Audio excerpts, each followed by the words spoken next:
Hi guys, ബിലു വ്ലോഗിന്റെ പുതിയൊരു വീഡിയോയിലേക്ക് എല്ലാവർക്കും സ്വാഗതം. നമ്മുടെ ഇന്നത്തെ തലമുറ മദ്യത്തിന്റെയും മയക്കുമരുന്നിന്റെയും കൈപ്പിടിയിലാണ്. അതിനെക്കുറിച്ചാണ് നമ്മൾ ഇന്നത്തെ വിഷയം. അപ്പോൾ വീഡിയോ എല്ലാവരും മുഴുവനായി കാണുക, സപ്പോർട്ട് ചെയ്യുക, സബ്സ്ക്രൈബ് ചെയ്യുക, ലൈക്ക് ചെയ്യുക, സ്കിപ്പ് ചെയ്യാതെ എല്ലാവരും കാണുക. ഞാൻ പുറത്തു പോയത് കേട്ടോ. എവിടെ പോവാണ്? പണി നോക്കാൻ പോവാണോ? അതെ, പണി നോക്കാൻ പോവാണ്. അവേ വരണേ പോയിട്ട്.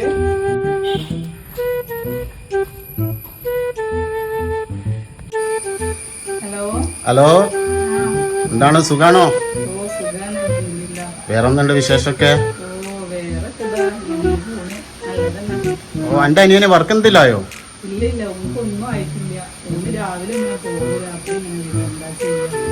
ഓനോ നീ സൂക്ഷിച്ചോണ്ടി കേട്ടോ. ആ, എന്റെ വിശ്വാസം രക്ഷിക്കട്ടെ.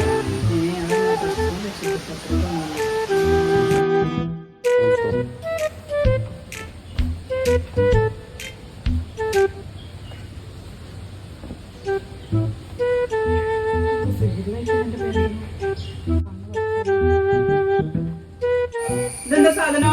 സിഗരറ്റ് എന്റെ പോക്കറ്റിലേക്ക് വന്നത്? ഈ വലി തുടങ്ങിക്കണോ? വലിക്കാനൊന്നും നിൽക്കണ്ട. കുട്ടികളെ ചീത്ത കുട്ടികളൊക്കെ കൂടിങ്ങാണ്ട് ഓരോന്നും ഇതാക്കാൻ നിൽക്കേണ്ട ആവശ്യമില്ല. നല്ല പോലെ നല്ല കുട്ടി എങ്ങാണ്ട് നടന്നോണ്ടി. ഏതായാലും പണിക്കോ ഏതായാലും പോണില്ലേ. പിന്നെ ഇങ്ങനത്തെ ഓരോ കാണുമ്പോൾ മനുഷ്യൻ എന്റെ തന്നെ വെച്ചാറ്. ചെറുപ്പത്തിലെ കണ്ട ഞാനാണ് നോക്കിയത്. അത് ഈ മറക്കണ്ട. ചെറിയ കുട്ടികളല്ലോ, ചെറിയ കുട്ടിയായാലും എനിക്ക് വലിയ ചെറിയ കുട്ടി തന്നെയാണെങ്കിൽ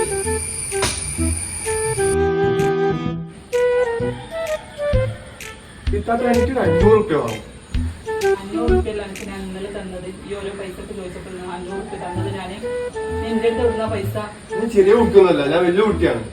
വലിയ കുട്ടിയൊക്കെ എന്തിനാ അങ്ങനെ ദിവസം 500 റുപ്യന്റെ ആവശ്യങ്ങള്? നമുക്ക് വേറെ എന്തെങ്കിലും വല്ല വേണ്ടത്ര ആവശ്യങ്ങളൊക്കെ ഉണ്ടോ? അങ്ങനത്തെ കുട്ടികൾക്കാണ് ഇങ്ങനെ പൈസ വേണ്ടി വരിക. അങ്ങനത്തൊന്നുമില്ല. എനിക്കൊന്നും മനസ്സിലാവണില്ല എന്ന് വിചാരിക്കേണ്ട. അളിയൻ വന്നാൽ ഞാൻ എല്ലാ കഥകളും എന്നോട് പറഞ്ഞെടുക്കും. അതൊക്കെ തരാൻ പറ്റുന്ന തന്നാ മതി. എന്താ ചെയ്യാ പഠിച്ചോനെ? എന്റെ മുന്നിൽ നേരെ നിന്ന് വർത്താനം പറയാത്തൊരു കുട്ടിയാണ്. മനസ്സിന് പെടുകയാണ്. ആൺകുട്ടികൾ വളരുമ്പോഴുള്ളൊരു പേജാണ്. ഹലോ. ഹലോ. എന്താടാ, സുഖാണോ? ഓ, സുഖാണ്. ഇവിടെ എല്ലാവർക്കും സുഖാണ്. ഓ, ഭക്ഷണമൊക്കെ കഴിച്ചോ? ഓ, ഭക്ഷണമൊക്കെ കഴിച്ചു. വേറെന്താ വിശേഷം?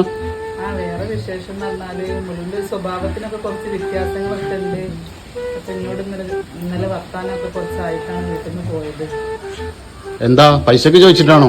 ഇപ്പൊ എപ്പോഴും ഇങ്ങനെ പൈസക്ക് 500 1000 ഇങ്ങനെ അവൻ ചോദിച്ചു. ഞാൻ എവിടെ എടുത്തു കൊടുക്കാനാണ്? ഞാൻ എന്നിട്ട് ദേഷ്യം പിടിച്ചിട്ട് എന്നോട് ദേഷ്യം പിടിച്ചിട്ടാണ് അവൻ പോയത്. എന്നോട് ആദ്യം പറഞ്ഞിട്ടില്ലേ ഓൻ ഇങ്ങനെ വഷളാക്കണ്ടെന്ന്. ഈയൊരു കാര്യം ചെയ്യ്, ഈ ഒരു 5 പൈസ അവന് കൊടുക്കണ്ട കേട്ടോ. ഇല്ല ഇല്ല, ഞാൻ കൊടുത്തില്ല. ഇതുകൊണ്ട് വേഗം ഒന്ന് പോരാൻ പറ്റുമെങ്കിൽ. നോക്കാം. ആയിക്കോട്ടെ. ഓക്കെ എന്നാ, ശരി എന്നാ, ഓക്കെ.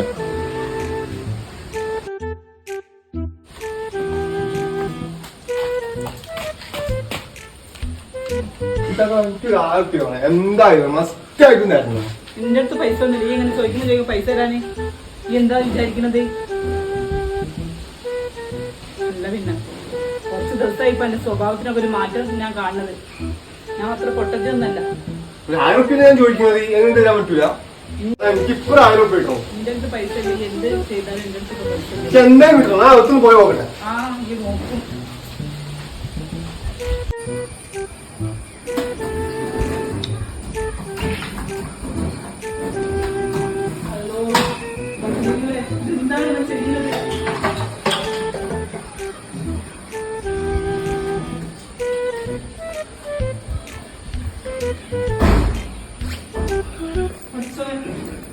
അതവിടെ വെക്കേ, അതവിടെ വെക്കേ, അതവിടെ വെക്കാനാണ് എനിക്ക് പറഞ്ഞത്. തരാൻ പറ്റും. എനിക്ക് എന്തായാലും എന്താ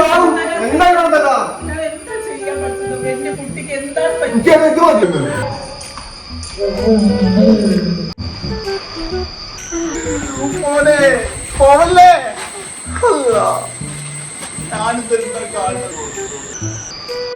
വന്നോ വീണ്ടും? ചെല്ലൊക്കെ പൊട്ടിച്ചേ പൊട്ടിച്ചാണ്.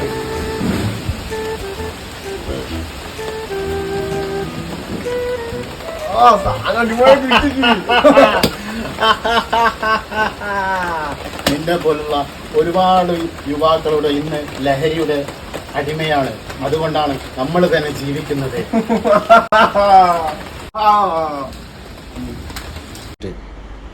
എന്നെ പോലെ യുവ തലമുറകളുടെ കോളേജ് ക്യാമ്പസുകളിലും സ്കൂൾ കോമ്പൗണ്ടുകളിലും പല ഓമന പേരിൽ അറിയപ്പെടുന്ന കറുപ്പ്, കഞ്ചാവ്, മറ്റു സിന്തറ്റിക് ഡ്രഗ്സുകൾ നമുക്കും ഈ നാടിനും വിപത്താണ്.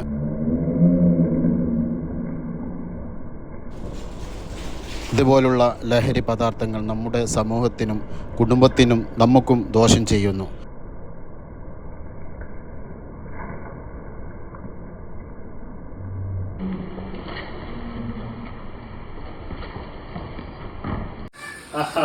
സ്വർണ്ണമാല, നിങ്ങൾ ഈ നാടിന് ഈ സമൂഹത്തൊക്കെ വഞ്ചിക്കുകയാണല്ലേ? എനിക്ക് സാധനം കിട്ടിയില്ലേ? ഞാൻ പോയിക്കോ.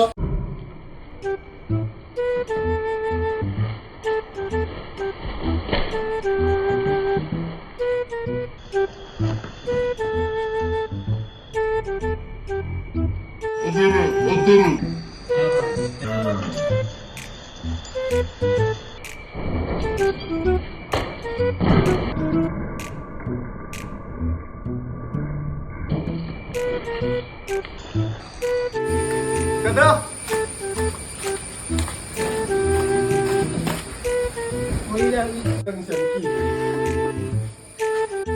അതാ എനിക്ക് തെറ്റ് പറ്റിപ്പോയി, നിങ്ങൾ ക്ഷമിക്കണം.